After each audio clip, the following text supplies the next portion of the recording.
Sakya-ras of Dauji Baladev is mixed.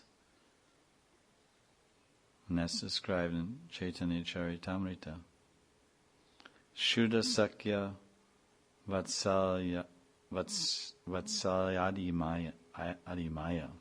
Baladev's affection for Sri Krishna is mixed with deep love of a parent, of a father or mother.